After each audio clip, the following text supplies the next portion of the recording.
Untuk membahas hal tersebut di studio telah hadir Ustadz Muhammad Darajatul Ar-Rasyid atau biasa dipanggil Kang Rashid, pendiri dari Musafir Center. Assalamualaikum Kang Rashid. Waalaikumsalam. Terima kasih telah hadir bersama kami di studio Berita 1. Kang Rashid, ini kan hari ini semua umat muslim di seluruh dunia sedang merayakan Hari Raya Idul Adha ataupun Idul Kurban. Sebetulnya nilai apa sih di balik perayaan Idul Adha ataupun Idul Kurban ini? Nilai yang bisa diangkat dari Idul Adha ini sesuai dengan nama sering dikenal dengan Idul Kurban. Kurban sendiri itu adalah nama bahasa Arab, dengan diartikan di sana ada pengorbanan. Kurban itu adalah bagaimana seseorang muslim yang telah melakukan haji atau yang tinggal di Indonesia yang melakukan Idul Adha, dia memberikan yang terbaik dari miliknya untuk dalam konteks mendekatkan diri kepada Allah. Kurban dari kalimat qurb, mendekatkan diri kepada Allah Subhanahu wa taala. Jadi kalau dalam Al-Qur'an menyampaikan pasholli li rabbika wanhar, jika engkau telah sempurna salatmu, wanhar, lakukanlah udhiyah, menyembelih kambing atau sapi sebagai bukti kepedulian kita kepada manusia. Kalau salat itu sendiri adalah buat Allah Subhanahu wa taala, kalau korban itu buat kita berbagi kepada sesama manusia. Artinya mengatur bagaimana hablum minallah dan juga hablum minanas, seperti itu, Kang. Betul. Hubungan yang vertikal, juga tidak lupa hubungan yang horizontal. Semua begitu kompleks. Ketika orang sudah mengatakan amanu, dia harus wa'amilus sholihat. Amanumu itu adalah salat Idul Adha, amilus sholatmu adalah kurban kepada sesama manusia. Oke, jika mungkin hablum minallah adalah menunjukkan ketakwaan. Untuk hablum minanasnya sendiri ini dari segi sosial, kemudian dengan mendistribusikan daging kurban ini, kemudian apa saja sih dampak ataupun manfaat dari hal itu seperti itu? Manfaat dari tentu jelas sekali. Manfaat yang fisik adalah dia mendapatkan daging, dia bisa makan yang gizinya begitu baik. Kemudian juga Idul Kurban itu ada makna-makna yang sangat menarik sekali di situ adalah bagaimana dia kepedulian sisi dari kemanusiawiannya. Karena ketika orang sudah semakin mantap keimanannya, semakin apik dalam beragamanya, tentu dia tidak akan pernah melupakan sisi kemanusiaannya. Nah, salah satu bukti kepedulian dia kepada kemanusiaan, dia harus berbagi di sana. Harus berbagi itu adalah berbagi kepedulian dengan cara memberikan makan lewat daging kurbannya itu sendiri. Oke, mungkin jika kita mengaca dari kisah Nabi Ibrahim ini sendiri, mungkin ada catatan tersendiri dari Kang Rashid bagaimana wujud ketakwaan dari seorang Nabi Ibrahim menerima perintah dari Allah seperti itu. Betul sekali. Ketika kita berbicara tentang Idul Adha, kita tidak bisa melupakan tokoh utama di balik peristiwa Idul Adha itu, yaitu Nabiullah Ibrahim alaihissalam. Nabi Ibrahim, beliau seorang nabi yang sangat sekali santunnya dan sangat sekali dermawannya kepada sesama manusia. Tokoh ini adalah tidak hanya sendiri, beliau dengan keluarganya, Siti Hajar dan Nabiullah Ismail alaihissalam. Nabi Ibrahim itu beliau punya sifat yang sangat dalam sekali. Al-Quran memberikan makna, yaitu dia punya sifat awwahun halim. Beliau seorang nabi yang sangat ibanya dalam sekali. Kemudian kepedulian kepada manusia sangat dalam sekali kepedulian itu. Sehingga beliau pada satu saat ketika dia makan di rumah, dia sendirian, dia menunggu tamu. Bahkan kalau tamu tidak datang, dia nunggu di jalan untuk ngajak makan di dalam rumahnya. Tingkat kedalaman kemanusiaannya sangat tinggi sekali. Dan itu adalah efek dari buah dia ketuhanannya kepada Allah sangat kuat sekali. Karena Nabi Ibrahim itu adalah seorang nabi yang dengan banyak sekali keistimewaannya. Salah satunya adalah dia seorang nabi yang menemukan Tuhan dengan cara berpikir. Dia menemukan Allah itu Maha Esa. Kemudian efek dari ketuhanan kepada Allah Maha, dia tingkat bahwa kemanusiaan itu universal, bahwa dia harus memberikan efek dari ketuhanannya kepada Allah, sehingga dia harus memberikan kebaikan kepada manusia.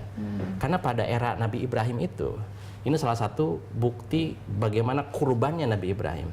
Pada era Nabi Ibrahim hidup, itu ada persinggungan antara agama-agama yang selalu memberikan sesajen kepada Tuhannya, tapi sesajen itu bukan berupa hewan, tapi berupa manusia. Sebut saja Mesir, dia memberikan sesajen seorang wanita gadis cantik untuk Sungai Nil. Kemudian di Meksiko sendiri juga bayi disembelih. Nah, pada era itu Nabi Ibrahim sangat sedih sekali, sehingga mintalah kepada Allah, persinggungan itu ditutup pada era Nabi Ibrahim kepada Nabi Ismail. Oke, Kang Rashid, kita akan lanjutkan perbincangan bagaimana kemudian memaknai Idul Adha dalam kehidupan berbangsa dan juga bernegara untuk saat ini seperti itu. Tapi kita akan lanjutkan setelah jeda berikut terlebih dahulu. Kang Rashid, ini kan tiap tahun kita selalu merayakan Idul Adha ataupun Idul Kurban. Tapi kemudian setiap tahun juga kita dihadapkan pada kasus-kasus korupsi ataupun permasalahan lain dalam kehidupan berbangsa ini. Ini bagaimana sebetulnya agar hal ini bisa dihindarkan dengan begitu memaknai Idul Adha sendiri? Seperti disampaikan tadi oleh Mbak Putri bahwa di balik peristiwa Idul Adha ini yang terjadi pada kisah Nabi Ibrahim alaihissalam bersama putranya, di situ adalah persinggungan antara pengorbanan kepada manusia digantikan korbannya oleh domba. Itu adalah begitu mulia manusia itu, tidak boleh dimatikan dia, karena dia haknya hak Allah Subhanahu Wa Taala. Pada era persinggungan antara peradaban pada Nabi Ibrahim hingga sekarang, bahwa pada zaman Nabi Ibrahim ditutuplah sesajen kepada Tuhannya dengan manusia itu ditutup dengan domba. Jadi Nabi Ismail yang waktu itu Nabi Ibrahim bermimpi dalam satu ayatnya bahwa ini arafil manam adbahuk, bahwa aku telah mimpi bahwa aku menyembelih anakku, Nabi Ismail alaihissalam. Ketika itu peristiwa itu menjadi peristiwa rentetan dari ibadah haji. Itu adalah satu apa ya, titik akhir bahwa kualitas keberagaman manusia itu berefek kepada bagaimana tingkat kemanusiaannya dia. Karena kurban itu adalah totalitas dia menjadikan dirinya sebagai manusia.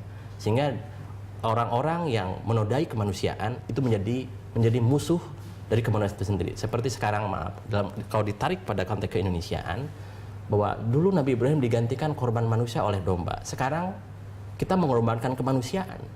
Seperti kita memberikan pendidikan anak-anak sehingga dia terbengkalai. Kemudian kita tidak memperhatikan kehidupan berbangsa dan bernegara sebagai masyarakat, sehingga terjadilah yang disampaikan korupsi. Sebenarnya itu pembunuhan kepada perkembangan kemanusiaan di satu negara. Hal itu mungkin kemanusiaan itu yang perlu diangkat dari makna Idul Adha itu sendiri. Karena Nabi Ibrahim itu sangat kuat sekali kepada kemanusiaan. Kemanusiaan itu sangat menjadi concern-nya. Karena itu menjadi barometer tingkat pemaknaan dia kepada Idul Adha. Artinya pada saat momen Idul Adha seperti ini seharusnya menjadi waktu yang tepat untuk refleksi dari masyarakat sendiri ataupun mungkin para pemimpin di bangsa ini yang berada di jalan yang salah seperti itu, melakukan kasus-kasus korupsi atau seperti itu. Ya, perlu disadari betul, harus dengan penuh kesadaran bahwa para nabi kita, para pemimpin spiritual kita menyampaikan, para nabi dan para rasul memberikan figur kepada kita bahwa kemanusiaan harus di atas segala-galanya. Karena efek dari makna haji tersendiri itu bahwa darahmu, pembunuhan itu menjadi satu musuh peradaban ketika haji itu. Maka Idul Adha menjadi momentum besar bahwa kita harus memperhatikan kemanusiaan. Artinya ini seharusnya menjadi momentum juga untuk meningkatkan kualitas diri, Kang Rashid. Betul, terutama lebih ke batin, kepedulian, kepekaan, kemudian bahwa yang menjadi titik tolak keberangkatan adalah mana efek kemanusiaannya. Karena dimanapun juga ayat-ayat menyampaikan, ketika engkau sudah amanu, mana amil solihatmu, amanu wa amil solihat, amanu wa amil solihat. Ketika tingkat keibadatanmu sudah semakin habis, semakin hebat, semakin bagus, mana tingkat kemanusiaanmu, bukti amal ibadah itu mana? Gitu. Makanya di situ antara amanu, amil solihat itu bergandengan. Antara keberimanan seseorang dengan perbuatan baik di kemanusiaan itu harus bergandeng. Oke. Kita harapkan memang Idul Adha ini tidak sekedar kita rayakan setiap tahun seperti itu, tapi maknanya kemudian kita renungkan, dibumikan dan juga diamalkan seperti itu, Kang Rashid. Terima kasih Kang Rashid telah berbincang bersama kami dalam Prime Time Berita 1. Selamat malam. Assalamualaikum.